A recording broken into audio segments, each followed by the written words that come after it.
বিসমিল্লাহির রহমানির রহিম। আসসালামু আলাইকুম ওয়া রাহমাতুল্লাহি ওয়া বারাকাতুহু। প্রিয় বন্ধুগণ, আপনাদের আন্তরিক শুভেচ্ছা জানাই মানুষের জন্যই মানুষ এমজেএম টিভিতে। সকলের মঙ্গল ও সুস্বাস্থ্য কামনা করে শুরু করছি আজকের বিশেষ আয়োজন। আপনাদের জন্য আজকে যে বিষয় থাকছে, মুতাজিলা গ্রুপের একটি দল হলো আল খাইয়াতিয়া, এর পরিচয় ও দলিল পরিবেশনা করছি আমি মোহাম্মদ আসাদুল্লাহ ফকির। প্রিয় বন্ধুগণ, ইসলামিক কর্মকাণ্ডের উপর ভিত্তি করে মুসলমানরা ৭৩টি দলে বিভক্ত হয়েছে, যার মধ্যে একটি দল জান্নাতপ্রাপ্ত এবং বাকি ৭২টি জাহান্নামে যাবে, যেটির পক্ষে রাসূল সাল্লাল্লাহু আলাইহি সাল্লাম এর হাদিস আছে। এবং উম্মতি মুসলিমার একটি দল, যে দলটির নাম হচ্ছে আহলুস সুন্নাহ ওয়াল জামা বা সুন্নি জামাত। কিন্তু এই দলটি ব্যতীত অন্য ৭২টি দলের যে আকীদা বিশ্বাস, সেটি অবশ্যই আমাদের জন্য জানা জরুরি। কারণ আমরা যে ইবাদত বন্দেগী করি সেটা হতে হবে নিখুঁত এবং আল্লাহ রাসূল যেভাবে চেয়েছেন সেভাবে। যদি আমাদের ঈমান ও বিশ্বাস, আকীদা, কর্মকাণ্ড আল্লাহ এবং আল্লাহ রাসূলের চাওয়া এর মতো না হয়, তবে আমরা বিভ্রান্ত ৭২ দলের অন্তর্ভুক্ত হয়ে যাব। নিশ্চয়ই আমাদের ইবাদত বন্দেগী কোনো কাজে আসবে না। প্রিয় বন্ধুগণ, আজকে আমরা আপনাদের সামনে সেই ৭২ দলের একটি দল আল খাইয়াতিয়া, এই দলের উৎপত্তি, প্রতিষ্ঠাতা, আকীদা, বিশ্বাস, সামাজিক রাজনৈতিক কর্মকাণ্ড আপনাদের সামনে উপস্থাপন করছি। প্রিয় বন্ধুরা, চলুন কথা না বাড়িয়ে শুরু করি মূল আয়োজন। প্রথমেই থাকছে উৎপত্তি ও প্রতিষ্ঠাতা। আল খাইয়াতিয়া উপদল মুতাজিলার অন্তর্গত একটি শাখা, যার প্রতিষ্ঠাতা ছিলেন আবু আল হুসাইন আল খাইয়াত। তার মৃত্যু 1913 খ্রিস্টাব্দ, 3300 হিজরি। তিনি ছিলেন বাগদাদের একজন মুতাজিলি তাত্ত্বিক ও দার্শনিক। আল খাইয়াত মূলত মুতাজিলার 5 মূল নীতি তাওহীদ, আদল, ওয়াইদ, আল মনজিলা বাইনাল মনজিলাতাইন, আমর বিল মারুফ, নাহিয়ানিল মুনকার বজায় রাখলেও তিনি আল্লাহর গুণাবলীর ব্যাখ্যায় ও আখিরাতের কিছু বিষয়ে চরম যুক্তিবাদী ও বিতর্ক দ্বারা অনুসরণ করতেন। দ্বিতীয়, আকীদাগত ভিত্তি।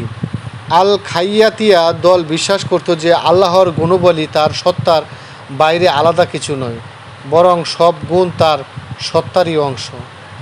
এই মতামত সুন্নি আকীদার সাথে বিরোধী, কারণ আহলুস সুন্নাহ ওয়াল জামা বিশ্বাস করেন যে আল্লাহর সত্তা ও গুণাবলী পৃথকভাবে স্বীকৃত, তবে গুণাবলী আল্লাহর সত্তা থেকে আলাদা হয়ে বিদ্যমান নয়। আল খাইয়াতের যুক্তি ছিল, যদি গুণাবলী আল্লাহর সত্তা ছাড়া আলাদা কিছু হয়, তবে তা একাধিক প্রাচীন সত্তার ধারণা তৈরি করবে, যা তাওহীদের বিরোধী। কুরআনের ব্যাপারে তাদের মতামত। আল খাইয়াতিয়া দল মুতাজিলার সাধারণ বিশ্বাস অনুসরণ করত যে কুরআন সৃষ্ট অসৃষ্ট নয়। তাদের মতে আল্লাহর কালাম বা বাণী সৃষ্ট বস্তু, যা সময়ের সাথে সৃষ্টি হয়েছে। কিন্তু আহলুস সুন্নাহর সর্বসম্মত মত হলো কুরআন আল্লাহর কালাম, অসৃষ্ট এবং চিরন্তন। কুরআনের অসৃষ্টর বিষয়ে বহু আয়াত ও সহিহ হাদিস প্রমাণস্বরূপ, যেমন সূরা তাওবা, যেখানে বলা হয়েছে যাতে সে আল্লাহর কালাম শুনতে পারে। এখানে কালামের জন্য সৃষ্টির শব্দ ব্যবহৃত হয়নি।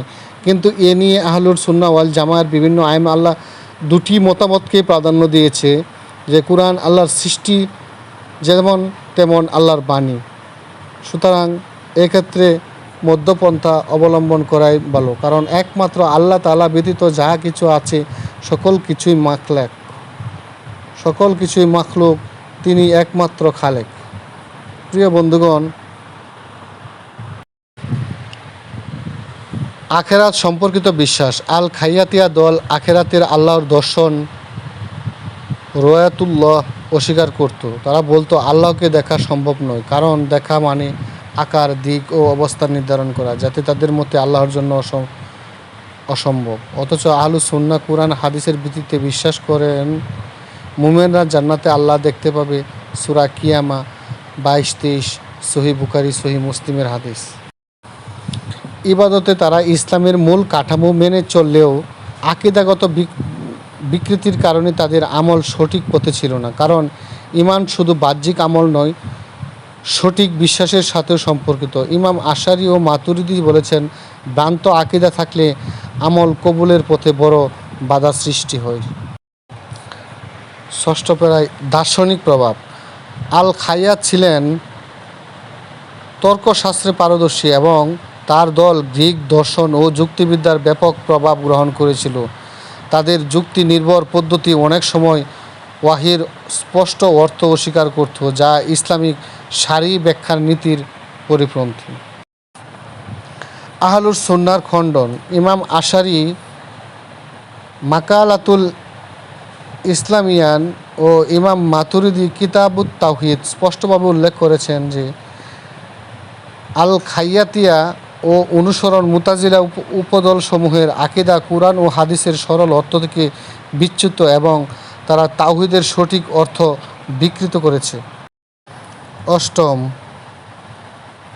ঐতিহাসিক অবস্থান। ইসলামী ইতিহাসবিদ ইবনে আসাকির, ইবনে হিব্বান ও আল শাহরাস্তানি তাদেরকে আহলে বিদাত হিসাবে উল্লেখ করেছেন। তারা রাজনৈতিকভাবে মুতাজিলার প্রভাবে আব্বাসি খলিফাদের দরবারে কিছু সময় প্রভাবশালী ছিল, কিন্তু পরে সুন্নি আলেমদের প্রতিবাদের মুখে প্রভাব হারায়। ভ্রান্তির সারসংক্ষেপ।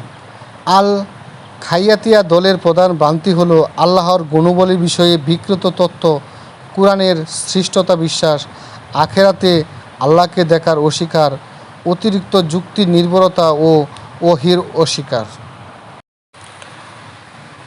আল খাইয়াতিয়া ছিল মুতাজিলার এমন একটি শাখা যা যুক্তি ও দর্শনের মোড়কে ইসলামের মূল আকীদা বিকৃত করেছে। আহলুস সুন্নাহ ওয়াল জামা সর্বসম্মতিক্রমে তাদেরকে ভ্রান্ত দল বলে রায় দিয়েছেন এবং তাদের আকীদা থেকে বেঁচে থাকার পরামর্শ দিয়েছেন। প্রিয় বন্ধুগণ, সিরাতাল মুস্তাকিমের পথ হচ্ছে আহলুস সুন্নাহ ওয়াল জামায়ের পথ। সিরাতাল মুস্তাকিমের পথ হচ্ছে আল্লাহর রাসূল, সাহাবা একরাম, তাবিন, তাবে তাবিন, ওলিয়া আউলিয়াদের পথ। এই পথে যারা থাকবে, এই পথের অনুযায়ী যারা আমল করবে, অবশ্যই আল্লাহর রাসূল বলেছেন সেই দলটি জান্নাতি। কিন্তু এই জান্নাতি দলের আমল, আকীদা ও বিশ্বাস আমাদের জানা একান্ত জরুরি। প্রিয় বন্ধুগণ, সকলে ভালো থাকুন, সুস্থ থাকুন। ইমানের স্বার্থে ভিডিওটি শেয়ার করুন। অবশ্যই আগামী ৭৩ দলের অন্য একটি দল নিয়ে আপনাদের সামনে হাজির হব। আল্লাহ হাফেজ। আসসালামু আলাইকুম ওয়া রাহমাতুল্লাহি ওয়া বারাকাতুহু।